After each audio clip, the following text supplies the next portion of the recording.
friends, I'm Abby, and today I will be talking about my September wrap-up. The past few months I have done a ranking the reads type thing.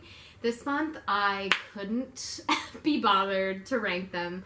I have just been so absolutely swamped with life and work and all kinds of crazy things, so I'm ranking them kind of.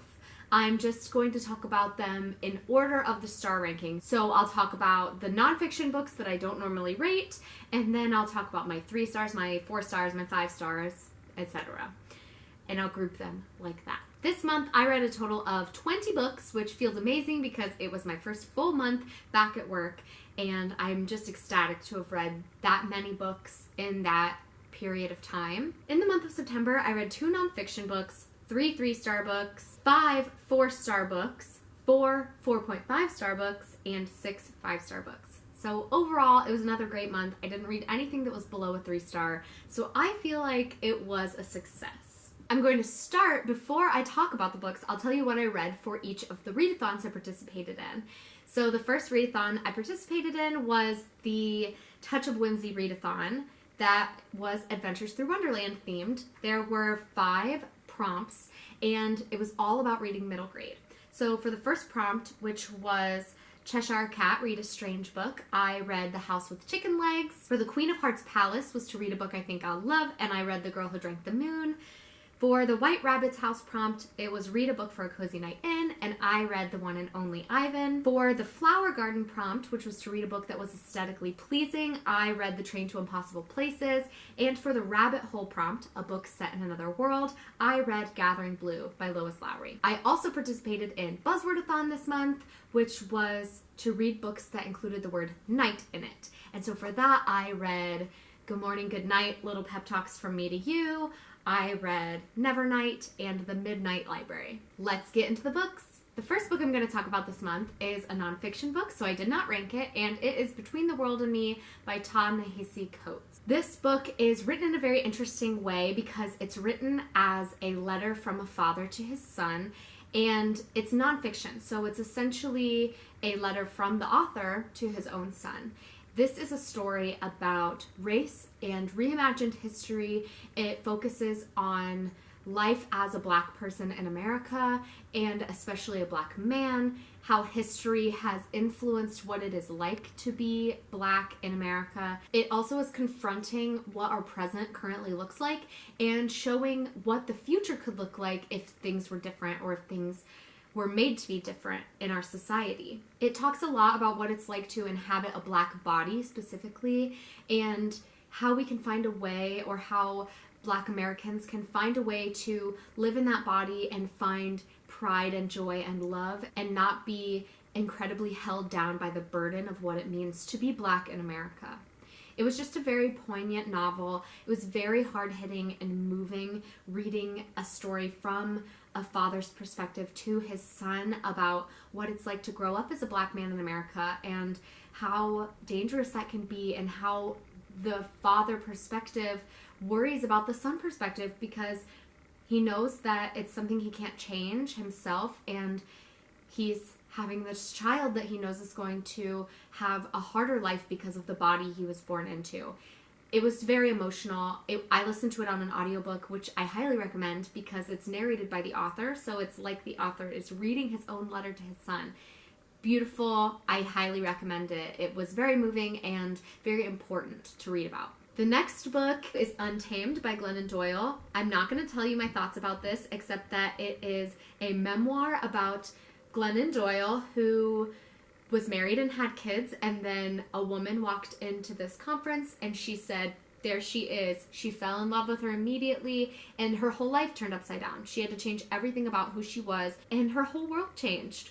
It was very moving, very impactful, and I'm going to talk all about this in a video very soon with a dear friend, so watch for that so you can see all of my in-depth thoughts about this. The next nonfiction I'm going to talk about is called Good Morning, Good Night, Little Pep Talks from Me to You by Lin-Manuel Miranda. This is just a very short, very cute book that is a collection of tweets that Lin-Manuel Miranda has made, or hypothetically would make, because he is known as somebody who tweets uplifting, positive things. And he mentions in the book at the very beginning that he started tweeting things and people responded and said, "This saved my life today. This was exactly what I needed to hear." And so he continued tweeting those things and decided to put them in a book so you could find them all in one place. I listened to this on audiobook. Again, it's narrated by the author, and I highly recommend it. I listened to it on my way to work, and it was very uplifting. There are 2 tweets that kind of coincide on each page, and one is a good morning tweet and one is a good night tweet that goes along with it. This was very sweet, very uplifting. I highly recommend it to everybody, especially people who know Lin-Manuel Miranda, because hearing him speak to me and give me positive, uplifting messages was just so wonderful. And the physical copy has illustrations in it, which is a really sweet touch. Now I'm going to get into talking about my 3-star books. So for me, a 3-star rating is a book that is good. I would recommend it to people, but sometimes they're forgettable or sometimes they don't stand out to me as an all-time favorite or as a book that I want to buy or want to read again. The first book I'm going to talk about was the Touch of Whimsy Book Club pick and one of the prompt books for the Adventures Through Wonderland readathon, and that is The Train to Impossible Places by P.G. Bell. Now, I will start this review by saying that I am not the target audience for this. This is a middle grade novel, and it is meant for kids who are 12 to 13 is kind of what middle grade is written for. As young as 8, it can be older as well. Anybody can read it at any age, but it is written for younger audiences. So this book is the start of a series, and it features a little girl named Susie who is sleeping in her bed one night when a train comes flying through her living room. So since she's awake, she gets her way onto the train and decides to join this train that's going to impossible places. The train is part of the Troll Postal Service that delivers mail to all the different impossible places of the universe. This was a very cute, is the perfect word that I could think of to describe it, book. Very middle grade. It's very young. It had a nice plot going through, and there were a couple twists in here that really shocked me and made me think a little bit. And overall, I really enjoyed it. I think it was a good book, and I think it's worth picking up if you like middle grade books. I just think it read a little bit young. But it does make some very interesting points about democracy and about the Postal Service as a whole. This is especially timely in this time where our UPS system and our Postal Service system is kind of running out of money and needs help. So it was definitely an interesting book to read. This book has some very beautiful illustrations going on. They are included all throughout the book, and it really added to my reading experience. And each chapter header has a little stamp on it, which I think is just a really cute touch regarding the Postal Service. The one thing that I wish there was more of, I assumed that this book would be traveling to a whole bunch of different places, and it really only ended up traveling to, I think, 2 different impossible places. And so I would have loved to see more traveling, which I don't often say in a book, but for this one, I wish there had been more traveling. The next 3-star book I'm going to talk about is Gathering Blue by Lois Lowry, and it is part of the Giver Quartet. I thought that Gathering Blue was a sequel to The Giver. That is not it. Do not go into it thinking it's a sequel because you will be disappointed, like I was. Gathering Blue is a companion novel, and I think that the 3rd book, Messenger, is also a companion novel, and then the 4th book, Sun, ties the 3 previous novels together. I went into this already a little bit disappointed because I had my hopes high that it was going to be a sequel. I was going to find out about Jonas and Gabe, and that doesn't happen. It's about a completely different set of characters. Gathering Blue is about a girl named Kira who is orphaned at the beginning of the novel, and she's kind of exiled from her own community. They don't really want her there because she has a leg that it moves, but she has to use a cane, and she a lot of times is in extreme pain and can't walk properly. And the people in her community see her kind of as a burden rather than a help to their society. It's not quite the same as The Giver, because in The Giver, everyone was at peace and there was sameness all throughout. And in Kira's town or village, there's not that sameness and that peace. It is more of a tumultuous relationship with everybody in the society. But the one thing that Kira is great at is sewing and creating artwork through cross-stitching and through sewing new designs onto different things, and that catches the eye of the people who are in charge of the entire town. Now, what this book does well is that it talks about how their artistic talents are being controlled by the government and what it feels like to have the government have complete control over your artistic expression. They are not given freedom of artistic expression, and so it's a very interesting commentary on that, and I would say that that's the main theme of this book. Something I loved about this book as well is that it features a character with a disability, where the disability is not the thing that is the character's like saving grace. It was not about, let's transform this disability into a magical power. It is just a part of who she is. She accepts it. She acknowledges that that is who she is, but it's not her defining feature. It was really great to see that, especially in a young female character. Another interesting part of this book is the use of fear as a motivator in this society and threats as motivation, rather than in The Giver, where it was a lot of love and support as motivation, more loyalty as motivation to do things and to follow the rules. Fear is used as the motivator in Gathering Blue. So it was cool to see those two different things in the same universe. I think overall it was too short to make a lasting impact. I didn't connect to the characters as quickly as I did in The Giver, and I kind of wish that it was a little bit longer and a little more fleshed out, but it overall was a cute tie-in to The Giver, and I think that Sun is going to tie it all up perfectly. The last book that I gave 3 stars to is the 5th book in a series, and it is The Fiery Cross by Diana Gabaldon. I'm not going to tell you the plot of this because it will spoil things that happened in the first 4 books, but Outlander series is about Jamie and Claire, and Claire is a woman who accidentally time travels back into the 1700s and has to marry this man named Jamie, and eventually it's their love story. The whole series is the love story of Jamie and Claire. So in this book, we're all the way up to like 1770. Now I'll tell you what I like about this book.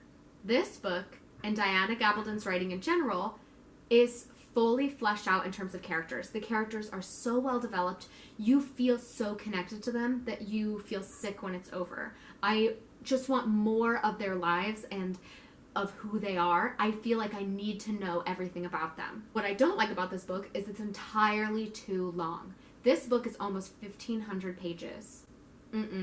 No. It didn't need to be that long. Another thing that I didn't like about this book, and one of the reasons I gave it 3 stars, is that even the big things that happened in this book are all centered around the exact same idea or trope, which is an almost death trope, where somebody almost dies and at the very last second gets plucked back from the brink of death. It just was so, I don't know. I don't even know how to describe what bothered me about it. Just the fact that it was so repetitive. It could have been like 800 pages shorter, in my opinion. It was okay. It was fine. I'll probably keep reading because I love the characters so much and I'm so connected to them. But overall, this was my least favorite of the series so far. Next is a book I gave 3.5 stars to, and it is The Surface Breaks by Louise O'Neill, and this is a reimagining of The Little Mermaid. It's a reimagining of the original Little Mermaid story, not the Disney one, so it's a little darker than you're expecting if you're expecting the Disney version. This book is a look at The Little Mermaid, but as if it was a feminist retelling. So they live in a very patriarchal world. It's run completely by men, and women's roles in this mermaid society is to be beautiful and to follow along the men and be their entertainment. And it's about the Little Mermaid, whose name is Gaia or Mirigan, and she wants to go to the surface to find her mother who disappeared. She's betrothed to her father's old, gross, disgusting friend, and she's just not having it. So she makes a deal with the Sea Witch in typical Little Mermaid fashion to follow this boy named Oliver that she saved from a shipwreck, had this whole sexual awakening, and decided to follow him onto land and find answers about her mom. I'd say that this book had really strong points in terms of shaping the story of The Little Mermaid, which is pretty closely followed in this, through a feminist viewpoint. So the story of The Little Mermaid is not a very feminist book at all. and this book did a good job of taking those ideas and having the characters question why they were doing the things they were doing and what they could be doing to make things more equal for the female mermaids or for women in the human world. Now, this does have pretty strong trigger warnings for sexual assault and rape, but it did a great job of pinpointing some of the serious issues in our society today and in the society mentioned in this book. Overall, it's pretty short. It isn't super memorable, but there were some pretty nice quotable moments in this book that I think are worth reading. If this is something, this very specific thing is up your alley, I would recommend it. Next up are my 4-star books, and the first one I'm going to talk about is Foundryside by Robert Jackson Bennett. This is an adult fantasy novel about a woman named Sanchia, who's a really great thief, and she is hired to steal this mysterious box, which she opens and finds something very interesting that kind of changes her whole world and changes the way she views her job, her life, everything about what is going on in the town that she lives in. The world this is set in has a magical element where people can scribe or change the makeup of something to make it do something else. It's a very mechanical-based magic system. It's kind of hard to explain, so I'm not going to try to explain it any further, but it was very interesting and not something that I've seen done before. I loved the character of Clef, who I'm not going to explain any further who Clef is, but overall, Clef was one of my favorite characters that I've ever read about. The sassiness, the sacrifices, everything about Clef was wonderful. And Sanchia as kind of this imperfect thief character who doesn't really have any interest in doing good at the start of the book, but kind of changes her perspective as she goes. I just loved her as a character. There were parts that broke my heart, parts that were so fun to read about. It was just really wonderful. I highly recommend this. I'm excited to read further in the series because this book ends on a cliffhanger and also ends with a little bit of a romance kicking off, and I'm living for it. The next 4-star book is Americanah by Chimimanda Ngozi Adichie. This book I was very intimidated to read, but it ended up being a really great experience, which I think a lot of people feel that way about it. It is long, and the story, the plot is not super clear when you're going into the book, so it makes it kind of an intimidating and daunting experience. But overall, it was worth the read, and it's one that I haven't stopped thinking about since I finished reading it. So this is, overall, the story has like 2 different purposes. The first is a romance between Ifemelu and Obinze, and they are 2 people who are living in Nigeria. Ifemelu decides to go to America and pursue the American life, and Obinze goes to Europe for a little bit, but for the most of his life is spending his time in Nigeria.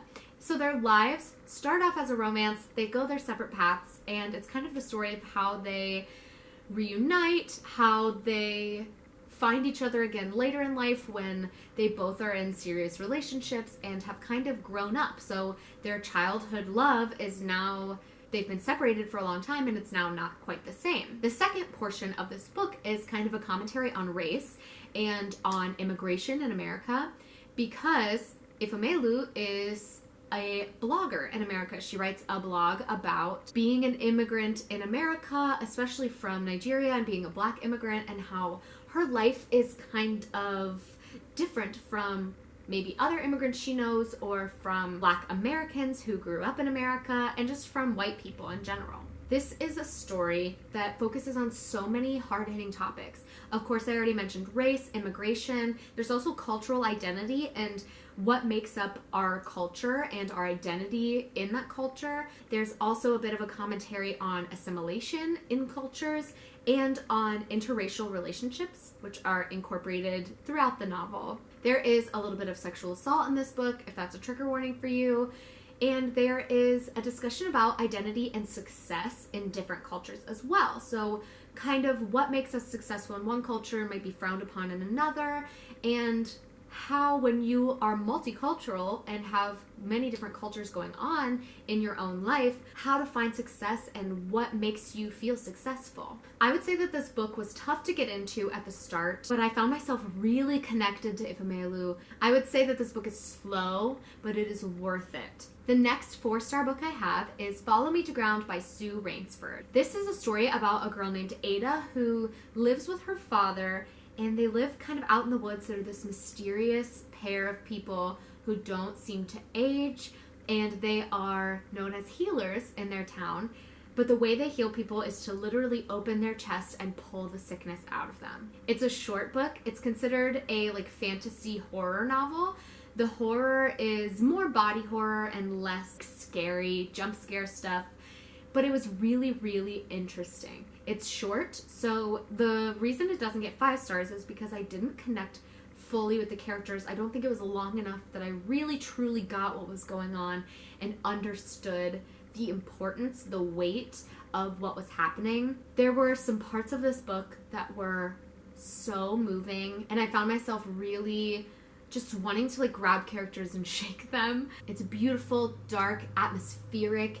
It is kind of a fairy tale vibe with the fabulism and the magical realism that's going on, but so deep in terms of topics. There's also a really interesting commentary on mental health going on, because they talk about how they can cure physical ailments in the body, but not necessarily the mental ones. It's just such a great story about some human-ish people curing humans of their ailments and trying to find themselves. It's perfect for fall, and I would recommend it. The last 4-star book that I'm going to talk to you about is Luster by Raven Leilani. And this is a story about a young black woman in her early 20s in New York, I believe, who is trying to make her way as an artist. She's this very messy, complicated woman who hasn't found her way and doesn't fit in really wherever she is.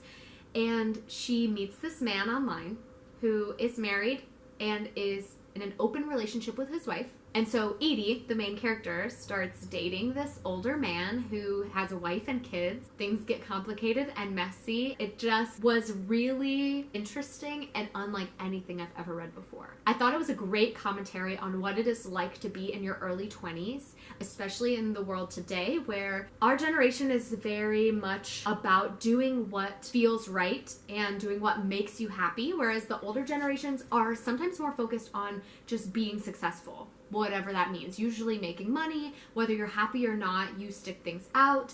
And Edie is very flighty. She's very non-committal. She's really down to do whatever pleases her, and if it doesn't please her, she's out. And I just loved that viewpoint. Usually you can see characters who are trying to find their own way, but they're not as messy or as raw or as real as Edie is in this book. And the fact that she's a young black woman dating a middle-aged white man really added an interesting dynamic to their relationship that you don't see really anywhere in literature. And it added such a great dynamic between them and led to really cool discussions. This is very graphic and weird and dark, but I loved it. Just really interesting topics are involved in this book. Highly recommend. Next, I have 4 4.5-star books. The first one I'm going to talk about is The Space Between Worlds by Micaiah Johnson. This is a science fiction story where the main character, Kara, is a space traveler. She travels to different parallel universes. And in this world where parallel universes exist, you can only travel to another planet if your doppelganger on that planet is no longer alive. So everyone has an exact doppelganger on every planet that you can travel to, and if your doppelganger has already died, you can travel there. So Kara only has 8 remaining doppelgangers on the infinite number of planets that she could travel to. So it makes her the ideal traveling candidate. What happens is, one of the last remaining Kara doppelgangers dies mysteriously, and Kara is kind of thrown into this mystery of trying to find out what happened, investigating who killed this last one, why. There is a lesbian romance in this between Kara and the woman who is kind of sending her to the different dimensions. I loved it. The romance bumped it up from a 4-star to a 4.5-star for me. So beautiful. Some things I absolutely loved about this book. It was absolutely wonderful to see a Black woman and an Asian woman being kind of the main characters of this story, and a Black woman in space time traveling is not something we get to see in literature very often. It was really great to see that representation included in here. And as a debut novel by Micaiah Johnson, it was unreal how fully fleshed out these characters were and this story was. The main character, Kara, is just such an interesting character because she is so daring. She does whatever she wants. She'll take bold risks and make impossible choices without blinking an eye. She is a very survival-based person, which is necessary in a character who is traveling across the multiverse and going to a whole bunch of different worlds where there could or could not be a person alive on that world, where she would immediately die if she set foot there. The beginning is a little bit confusing because you're not immediately introduced to the ins and outs of this interdimensional travel. You kind of learn about it as you go, which I didn't mind, but if you are someone who needs kind of an info-dumpy beginning where you learn everything about the world, I think that you might find this beginning a little bit slow, but once you get what's going on, it flies. I cooked through this book. It was so fast-paced. Another thing that you might want to watch out for in this book is that there's some very graphic domestic violence going on at some points throughout the book, and it's not really given a trigger warning when you're reading it. It kind of happens unexpectedly, so if that's something that you try to stay away from, maybe read into this book a little bit more before you pick it up. Overall, I think it was a beautiful look at different time traveling aspects. The science fiction world was really well developed and well set up, and I found myself connected to almost every single character in this book. The twists in this book were incredible, and the additional element of meeting people on another planet who you know their doppelganger in real life was just such an excellent twist that I haven't seen in books before. It was a beautiful debut novel, and I can't wait for Micaiah Johnson to come out with something else because I need to read more of her work. The next 4.5-star book is The Graveyard Book by Neil Gaiman. This is a story about a little boy named Nobody Owens whose entire family is murdered, and he runs away to this graveyard where the ghosts kind of make the split-second decision to adopt him, and he becomes this kind of half-ghost, half-human person where he has the powers of a ghost in the graveyard, but outside of the graveyard he is a perfectly normal human, basically, and follows the different human laws. But the ghosts help him out along his journey to find his family and find the man who murdered his family, as well as kind of explore who he is when he's not in the graveyard. It was a really sweet middle grade novel, perfect for fall, all about finding your own place and what it's like to be different. He doesn't have a whole lot of friends. His friends are ghosts. Obviously, he's viewed as other in this world that he's in because he doesn't fully fit in with the ghosts. He doesn't fully fit in with humans. He's just a little outsider, and his name is Nobody. He goes by Bod. It's just so sweet and cute. There was an interesting undercurrent of kind of like a culty magical society, which was interesting as well. The thing that I wish I had more of that would have bumped this up to a 5-star is the kind of main fight that happens. The main conflict in the book is something that we don't follow along with those characters until like the very end, and then when the main conflict happens, it's like 3 pages and then it's fade to black and you don't get that super intense battle scene, which I get in a middle grade may not always be included, but I wished that it had been more of a battle that I got to read about. The next book that I gave 4.5 stars in September is Girl, Woman, Other by Bernardino Evaristo. This book is an interesting look at 12 different women,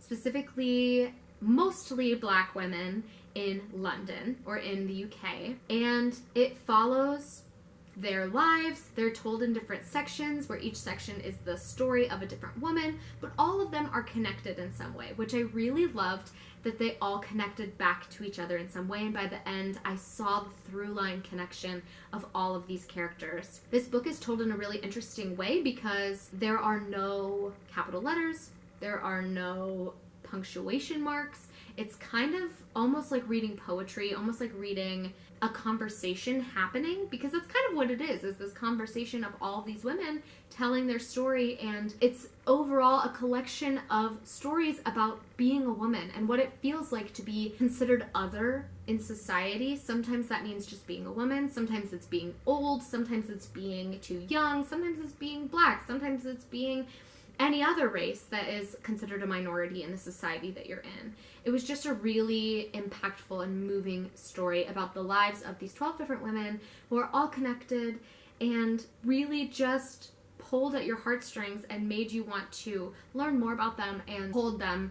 I just wanted to hug all of them and be like, you're doing such a great job. There are so many LGBTQIA plus representations in this book that I felt like every single person could be represented or could find themselves in this book. There are even some men in this book, some gay men, some straight men, that I think people could find connections to if a man wanted to read this book and find a connection. I think that he could do so. Overall, it was really moving. It had a lot of very important topics that were discussed and were very meaningful and impactful, and I would highly recommend this. The last book that I gave 4.5 stars is The One and Only Ivan by Katherine Applegate. This is another middle grade book that is about this gorilla named Ivan who lives in captivity at this mall. He is kind of in this small cage, and then he only has 2 friends. There is Bob and Stella. Stella's an elephant who also lives at the mall, and Bob is a stray dog who sneaks in and hangs out with Ivan. And then one day, a new baby elephant is introduced into captivity with them, and her name is Ruby. And when Ivan gets to know Ruby, he sees that life in captivity, the way that they're living it, is not what he wants for Ruby. It's not what he wants for himself. But of course, he's happy to live there if he can get Ruby out and set free. The things I loved about this book is that it showed that releasing animals into the wild is not always the way to go. It is not always the one and only decision that can be made. It really showed a pro-zoo standpoint for animals who have grown up in captivity or who have serious injuries that would prevent them from survival in the wild. It was a very interesting viewpoint of zoos as kind of being a positive rehabilitation place for animals, which I thought was really sweet, kind of different viewpoint than what you see a lot of times in books where animals' only goal is to go from captivity to the wild. Ivan also loves to paint, and this book talked a lot about using art to make change in the world. Ivan paints with his fingers, but then there's also a human girl who makes drawings and makes paintings and kind of helps be this catalyst for Ivan and the other animals to make a difference and to make a change and to be heard. It was just a really sweet story about these animals who were all in captivity together. Of course, it was very middle grade, but I think that this is one that is going to become a modern classic. I think it's going to be read in schools. I think it's going to be read by kids at nighttime because it's just a really sweet, moving book. All right, let's get into the 5-star books for this month. The first 5-star book is The Vanishing Half by Bennett. This was a beautiful, moving story that everyone raved about, and I went in thinking there's no way that I'm gonna love it as much as everyone else did. I was wrong. I truly, truly loved it. This is the story of the Vignès sisters, who are twins. They are born in a southern black community, and they decide to run away. They are both white passing, and so one twin decides to live her life as a white woman, and one twin comes back to their town and kind of reclaims her heritage as a black woman. This book weaves together so many strands of different generations and different family members. It spans from the 1950s to the 1990s and connects different places from a rich town in California to the deep south, and overall it's just a deeply moving piece of literature that explores race and how a person's past can create such a lasting influence on them and shape everything about them, their decisions, their desires, what they choose to pursue in life, and what they expect from life. Just so much of their life is influenced by their past. Now, the story is kind of led to make you believe that it's going to be about these two twin sisters who run away. It is, but it's also about their daughters. They each have a daughter, and each of those daughters grows up completely differently because of the path that their mother chose. And so it also is showing how the generational influences of the choices your families make can really impact who you are. The storytelling of this book is so unique. It doesn't follow specific dates. So even though a section will be like set in 1950, it can span so far and then come back and then kind of is interwoven in between different people's perspectives. You're not just seeing one character, you're seeing every character's perspective in this time period. It's just so uniquely told, and it drew me in so quickly that I felt immediately connected to every character. And it is not told with a moral necessarily. It's not told with a justification of what is right and what is wrong. It is really just about the choices we make and how that affects our entire lives and the lives of our children and our generations to come. There's great representation for a trans character and conversations about being trans, especially in the 1950s to 1990s. There are conversations about race, clearly, and about social economics and how socioeconomics in that time period as well as today could really set you apart in terms of the choices you could make. Overall, it was impactful. It was different from what I have read before. So I highly, highly, highly recommend The Vanishing Half. Next up is The Girl Who Drank the Moon by Kelley Barnhill. This is a middle grade novel about a witch named Zan and a little girl named Luna. In this world, there is a town that sacrifices a baby every year, leaves it in the woods for the witch to find so that the witch will not harm their village. The witch is confused about why people are leaving their babies in the forest for her because she thinks that they're just abandoning their kids every year. So every year the witch goes, takes the baby, and delivers the baby to a loving home that wants a new child. On their way to this new family, she feeds the children starlight to keep them fed and to keep them satisfied until one year she accidentally feeds a baby moonlight, which is Luna, and Luna develops magical powers, and the witch has to kind of teach her about magic and help her find herself as she grows up because the witch decides to keep her and raise her in this little forest cottage with her. And there is a swamp monster, there is a little tiny dragon that fits in their pockets. It's just such a cute story. And on the audiobook, the little dragon's voice sounds just like Figment from Disney World. If you know what I'm talking about, you know what I'm talking about. And I absolutely loved him. The little dragon is maybe my favorite character, but everyone in this book is so stinkin' fun to read about. This book is also a lot darker than a lot of middle grade that I've read, and I think part of it is because there are multiple times in this book where you are reading from the perspective of adults. Whereas most middle grade, sometimes you see adult perspectives or sometimes you see what the kids are thinking about the adults. But in this book, you have many chapters that are being told from the perspective of the adults. And they are told in an adult voice, not in a middle grade voice.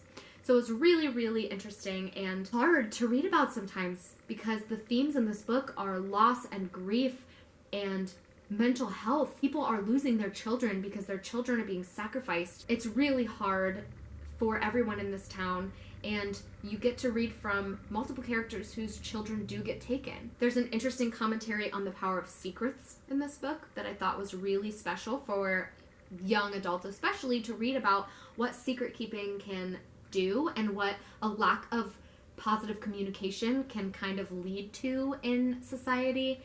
I just thought that it had so many great discussions to be had for a book that's meant for 12-year-olds. I don't know. I felt very connected to this book and really moved by what was happening. There's a lot of symbolism about birds and sorrow, grief, as well as showing what it's like to stand up against injustice even when you're the only one doing it. Kind of how that aspect of life can be really, really hard, but is so important that even if you are the only one who has the courage or the power to stand up and say, no, this isn't right, it can still be so impactful. I highly recommend this to everybody of all ages.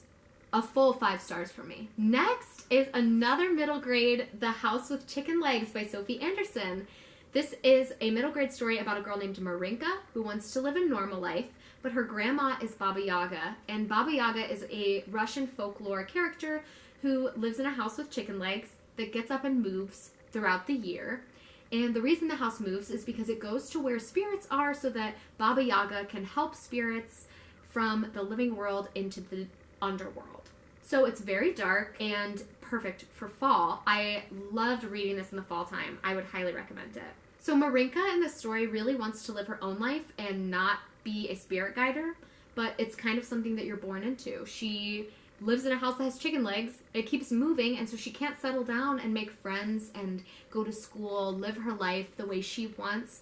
So I really felt for her because she's just a young girl who wants to make friends and make connections to people, and she can't because her house moves in the middle of the night. So obviously loneliness, death, isolation, love transcending death, and finding connections in life that aren't always permanent but still very impactful. Those are all some really great themes that are included in this book. It was much more macabre than I expected. I thought it was going to be like this fun story about a girl whose house travels, but that's not what it is. It's definitely darker.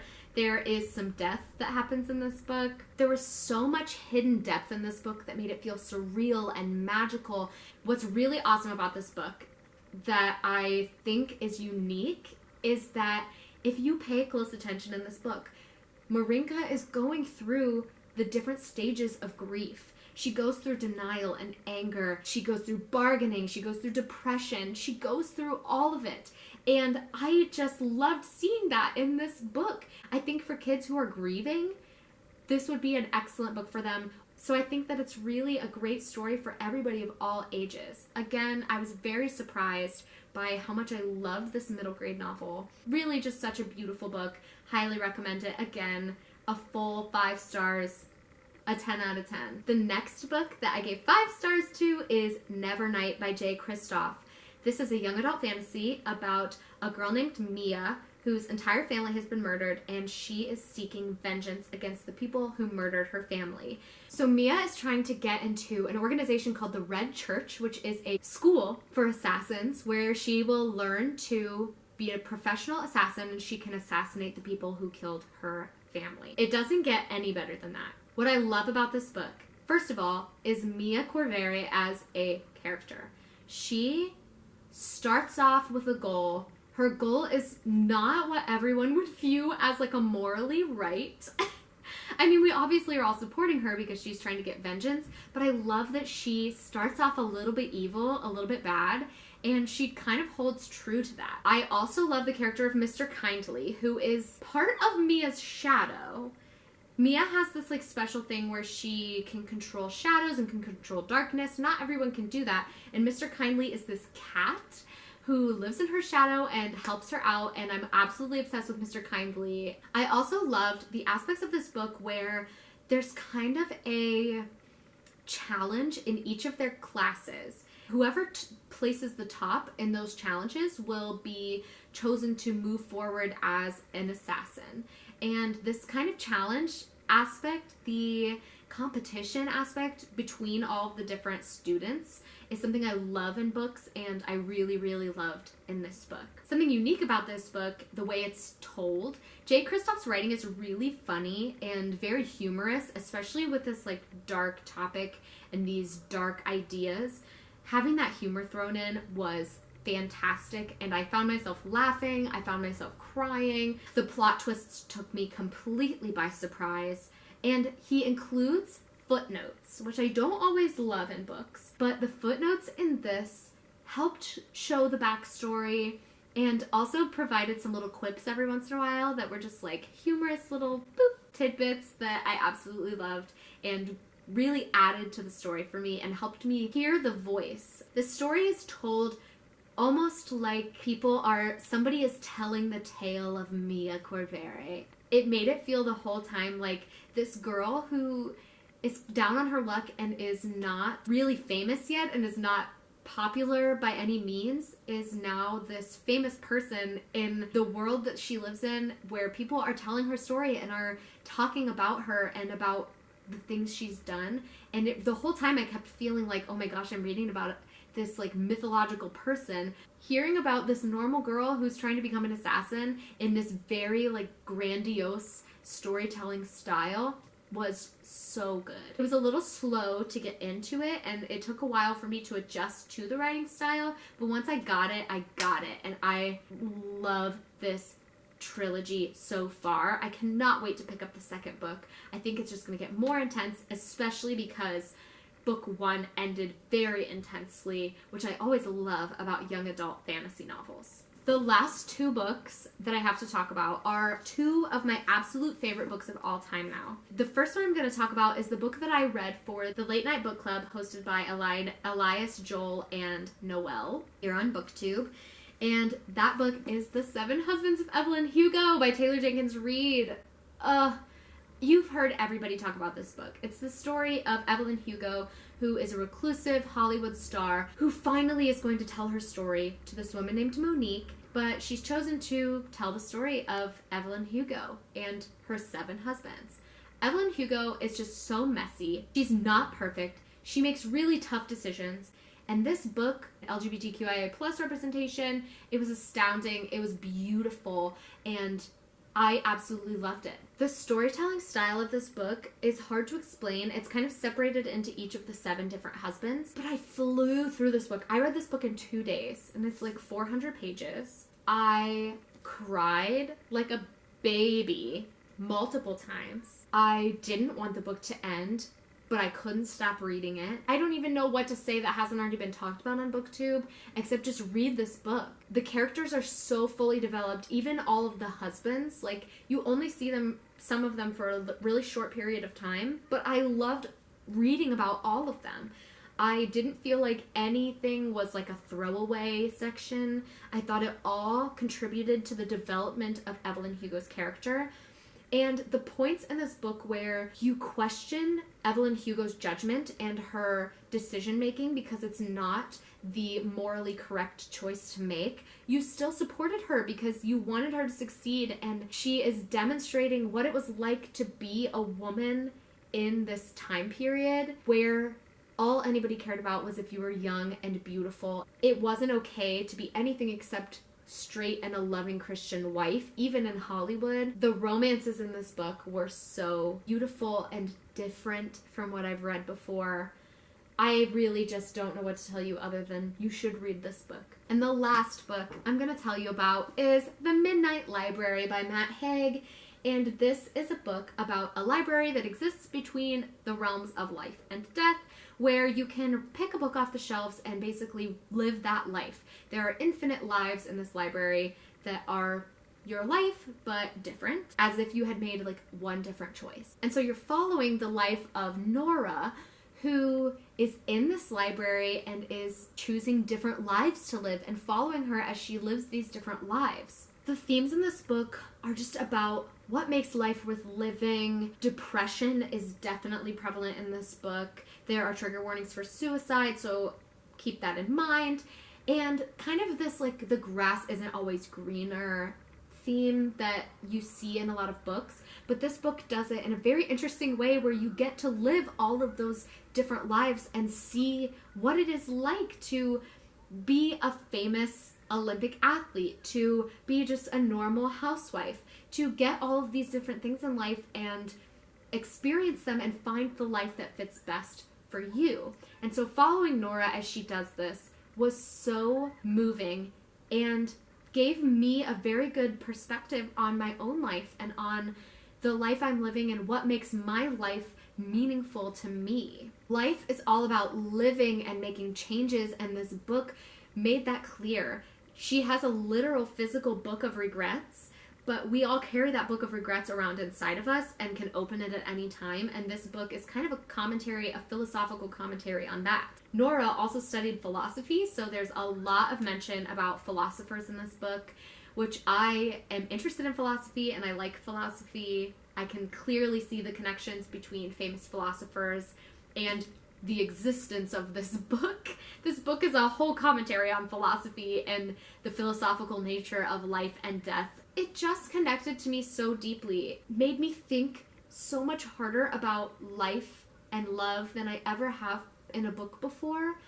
This felt to me like a cozy, warm blanket wrapped around me while I cried and drank hot chocolate and just felt like home. And it felt like the coziest book, but also the most serious and in-depth book that I've read in a while. If you love books that are clearly a commentary on something, are like a philosophical look at life but told through a fictional perspective, I would highly recommend this book. It follows non-linear plot lines because she's kind of living in a bunch of different lives, so it's not following a traditional fictional format. But if that's something that appeals to you, or if you want that experience of a warm, cozy sweater book, as I would describe this, please pick it up, because this book is maybe one of the most life-changing books that I've read recently. That is going to be all for me today, friends. Thank you so much for watching. Please comment down below what books you saw in today's video that you think you might be picking up, or that you also read and loved. I would love to hear your perspective on the books that I read this month. So please like, comment, subscribe, share this video with anyone who you think would enjoy it, and I will see you all next time. Bye, friends!